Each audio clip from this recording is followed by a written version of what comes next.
Welcome to Real Life with Jenny. My name is Jenny Senaparatna. Grab your favorite drink, get yourself a snack, and we will get started. Do you need me to wait? Because I will. Okay, I won't. I have French creme brulee black tea. Seriously, I can only find this at one teeny little shop, and it is my absolute favorite. I need to go get some more because I'm almost out. And I have fudge mint cookies. I've already taken, this is not my first take, so I've already taken a bite. These are the best duped Girl Scout cookies out there. Walmart, super cheap. Love these. So let's get real. I am going to continue to talk about Spain because I learned so much in Spain. I learned so much about myself, so much about God. It was just an incredible trip. It looked like it was fabulous on paper, and then there was Jenny in the back. So I want to talk about the day, because every day we moved. And so the day that we moved from Madrid down to Sevilla. Now, this was something I was super excited about because we were going to stay in Sevilla for 2 days and then go to Morocco and then come back to Sevilla. So this was a big trip. I was excited about this. And we booked our tickets like a month in advance because they say the further in advance you do with them, the cheaper they are. And you know us, we're going to save the money, right? Anything to save a penny or two. So we bought our tickets online, then they had a huge crash, and they spent like 2 months figuring out how to get the trains back up and running. And so this morning we got up, we kind of did a leisurely morning. My husband's back was really bad. So we needed to find a pharmacy to get him some more ibuprofen because that's where they sell them there. And so we needed to go do that. And as we're walking by, I was like, oh, we're going to be on a train for 2.5, 3 hours. Let's stop at McDonald's so I can get some apples and some cherry tomatoes and some pineapple. Because I'm like, that's what I want on the train. Because they don't feed you. So I wanted some snacks. So we stopped at McDonald's and it's 11 o'clock and they are still serving breakfast. I was so excited, highlight of the day, honestly, because I love a sausage and McMuffin with egg. It is my favorite breakfast of all time. There is nothing that beats it for me. And it was so much better. I did not know that it could be better than it is here in the United States. It was so good. It was like real food and delicious. So I got that and my cherry tomatoes and 2 bags of apples and we are ready to go. So we go to the pharmacy and then we're like, okay, we sat in the plaza and we ate our little sandwiches and we have quite a bit of time before our train, but we're like, let's just go. I think the train took off around 3 o'clock in the afternoon. It's maybe 11:30 at this point, but we're like, let's just go. We like to get places early, settle in, kind of figure out what's happening. Let's do that. So we get to the train station and then they have food before security and food after security, those kind of places. And we're like, let's just eat after security. Let's go through security. We'll eat after. It may not be as fancy, but we're fine with that. It's probably, maybe it's cheaper on the other side. That's always my thought. And it never is, but that's kind of, it'll be cheaper on the other side. Jenny. Anyway, we get to the security and she scans our tickets and she's like, no. And we're like, no. I didn't know they could say no. I didn't know they could be like, no, you can't come through. I mean, I know they can say that, but what's happening? And she was like, your train's been canceled. And I'm like, well, that's weird on my app because I have a little app that says all my train tickets and it's not canceled there. And she's like, it's canceled. So she's like, good luck. Go away because you're security. She doesn't care. And so we go and we go downstairs where all the little kiosks are for all the trains and find out that there's 3 different trains in this area. And 2 of them have kiosks and 1 of them is only online. And guess which one I bought? I bought the train that is only online. There's nobody to talk to. There is no way to get our money back. We're actually still fighting to get that money back. absolutely ridiculous. I have no idea what's going on. Every time they send me something, they're like, thank you for traveling with us. We didn't travel with you. You canceled the train. They never sent us an email that it was canceled. So I'm looking on their app and I'm like, I can't find anything till 9 o'clock at night. Now it is noon-ish. And I'm like, that's a really long time to be in a train station with all your luggage and nothing to do. And then it's a 3 hour, and then we got to get to our, like, 9 o'clock is not a good thing. So my husband like runs somewhere to go do something. I think he was going to look at like if it was actually canceled on the board. And I stayed downstairs and just prayed my guts out and like looked through the app. And I'm looking on the little machines, trying to figure out how to book a new ticket and cannot figure it out. So there are two places with like people inside to book tickets.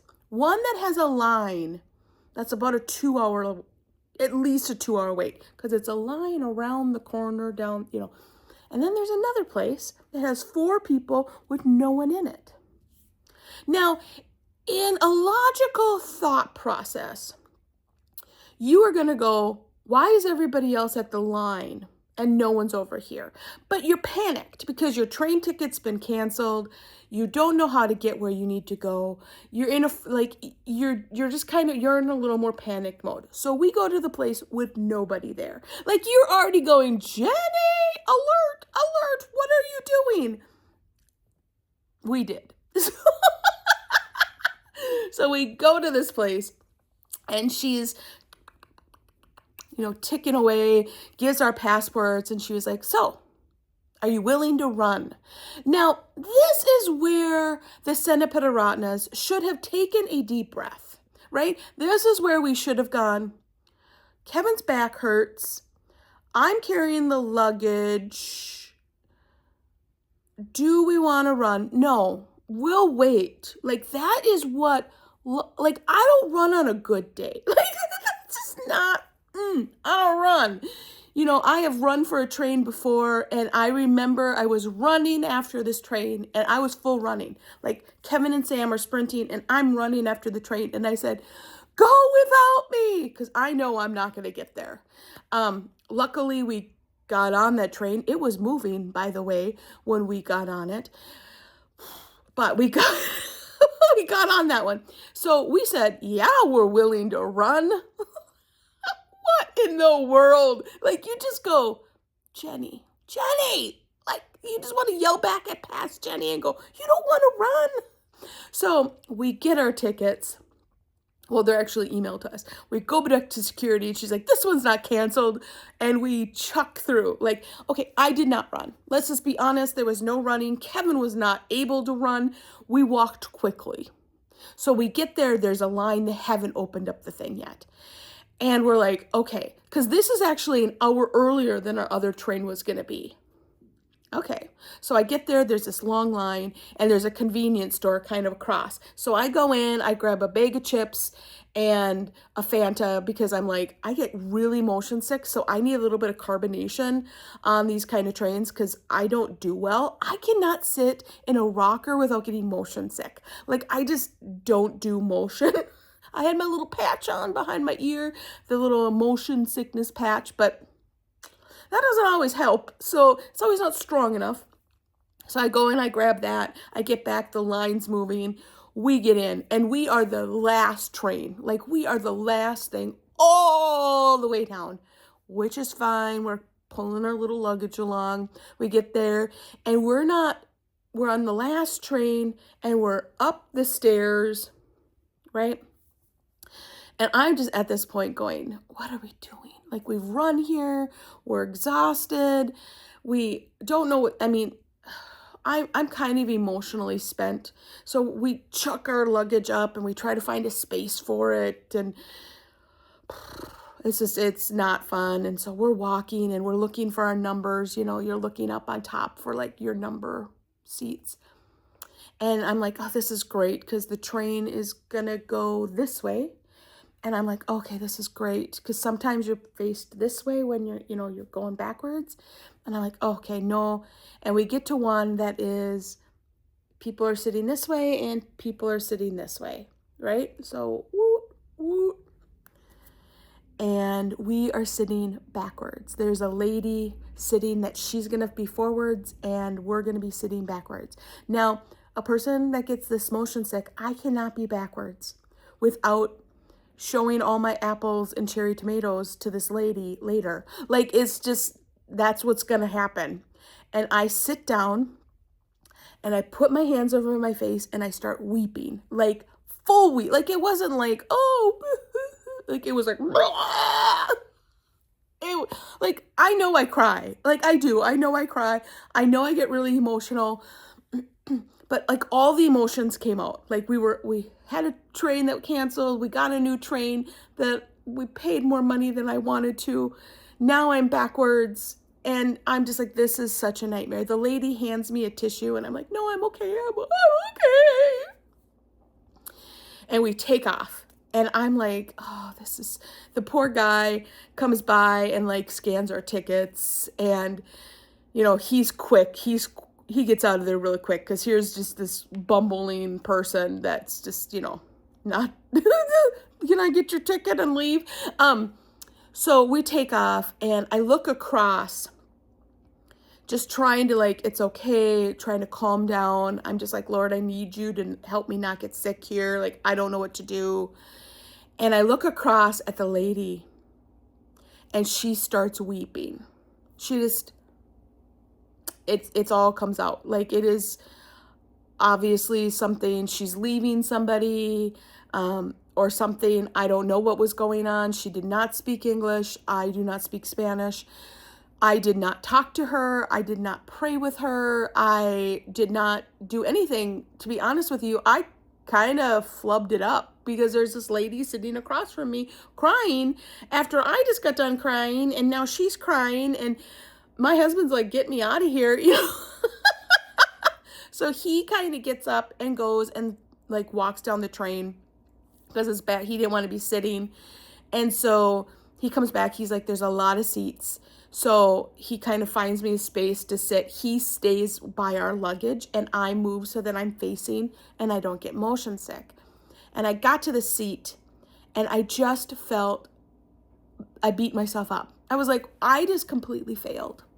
Here I am, this person that loves people and I love to pray with people, and I did not even ask her if she was okay. I did not check on her. I did not offer her a Kleenex. Like, I did nothing. I completely failed.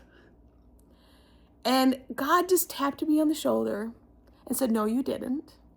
And I was like, yes, I did. Like, I didn't do anything. And he's like, you gave her permission to cry. And sometimes that's all we need to do, is give the people permission in our lives to cry, because you cried first. And I realize that sounds really silly and kind of like, oh, that's weird, Jenny. But we sometimes wear such positive masks that we do not allow people in our lives to see the real mess that's going on and the real things. Even God, we go to God and we're like, we are completely good.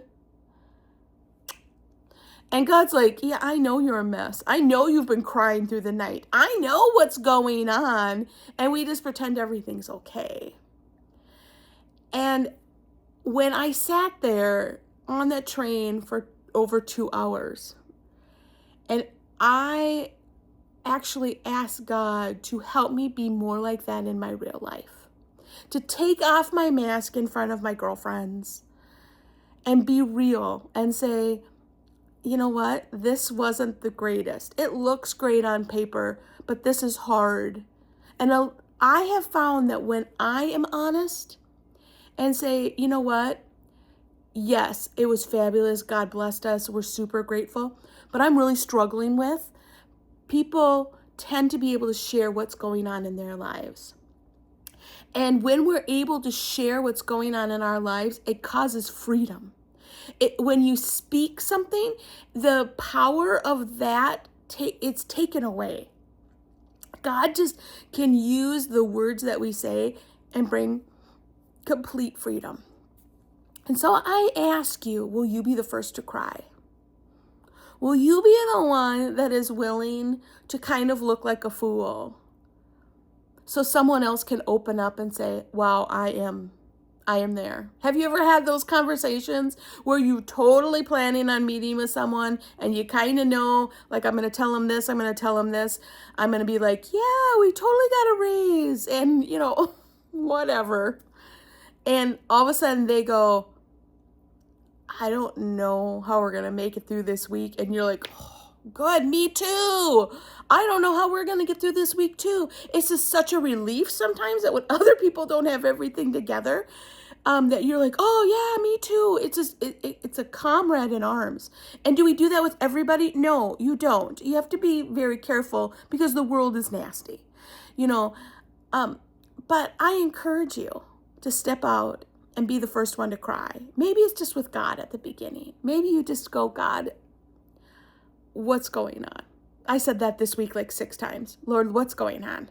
This is what is happening. Could we not, just please.